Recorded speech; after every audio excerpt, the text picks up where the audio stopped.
እስራኤላውያን ብስንኪ ሓጢኣቶም ንርብዓ ዓመት ኣብ ኢድ ፊልስጤማውያን ተታሒዞም ነበሩ። ኣብቲ እዋን እቲ መልአከ እግዚአብሔር ናብ ሰበይቲ ማንሄ ተገሊጹ እነሆ ክትወልዲ ኢኺ እቲ ህፃን ድማ ካብ ማህፀን ኣዲኡ ጀሚሩ ንኣምላኽ ዝተወፈየ ናዝራዊ ክኾን ይበላ።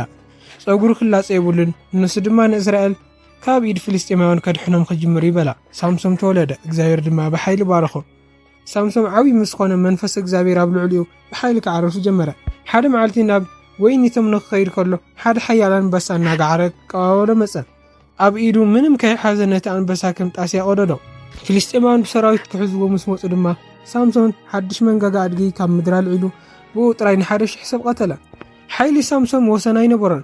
ሓደ ግዜ እኳ ናይ ጋዛ ዓብይ ማዕፆ ከተማ ምስ ዓንቅፂት ሙንቂሉ ተሰኪሙ ናብ ርእሲ እምባደየ።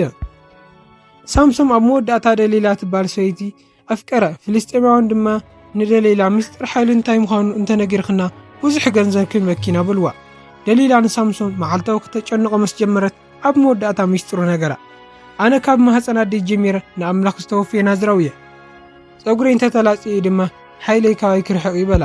ደሊላ ኣብ ብርኪ ኣደቂሳ 7 ጉንጉን ፀጉራ ላፅየቶ። ሳምሶን ካብ ድቃስቱን ሲኩ ዋጋ ፈተነ፣ ግን ሓይሉ ካብኡ ከም ዝረሓቕ ኣይፈለጠን። ፊልስጤማውያን ሓዝዎ፣ ኣዒንታ ውፅኦም ድማ ኣብ ቤት ማእሰርቲ መጥሓን ክጥሕንዎ ኣሰርዎ። ሳምሶን ኣብ ቤት ማእሰርቲ ከሎ ፀጉሩ ዳግማይ ክበቅል ጀመረ።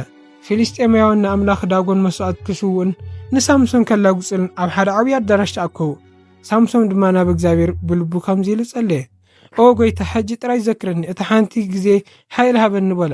ነቶም ነቲ ዓብይ ኣዳራሽ ደግፎም ዝነበሩ 2 ዓበይቲ ዓማድ ብክልቲ ኢዱ ሒዙ ብሓይሊ ደፋኣሎም። ነፍሰይ ምስ ፊልስጤማውያን ትሙት ድማ በለ። እቲ ገዛ ብምሉእ ኣብ ልዕሊ እቶም መሳፍንቲ ህዝብን ተገምጠለ። ሳምሶን ድማ ምስቶም ጸላእቲ ብሓባር ሞተ። ሳምሶን ብትዕቢትን ብስምዒትን ተሰዒሩ ተዋረደ። ነገር ግን ኣብ መወዳእታ ናብ ኣምላኽ ምስ ተመለሰ ኣምላኽ ጸሎት ሰሚዑ ዓብይ ዓወት ሃቦ። ሳምሶን ብሂወት ካብ ዝቆተሎም ንላዕሊ ኣብ ሞት ዝቆተሎም በዝሑ። እዚ ታሪክ እዚ ንኣምላኽ ንዝተሰበረ ልቢ ኩሉ ግዜ ዕድል ከም ዝህብ ይምህረና። ባርክስታይና ለማዓንቲ ቪድዮ እዚኣ ትመስል ነይራ። እንተፈቲኹም ላይክ፣ ሼር፣ ሰብስክራይብ ምግባር ንኻልኦት ኣካፍልዋ።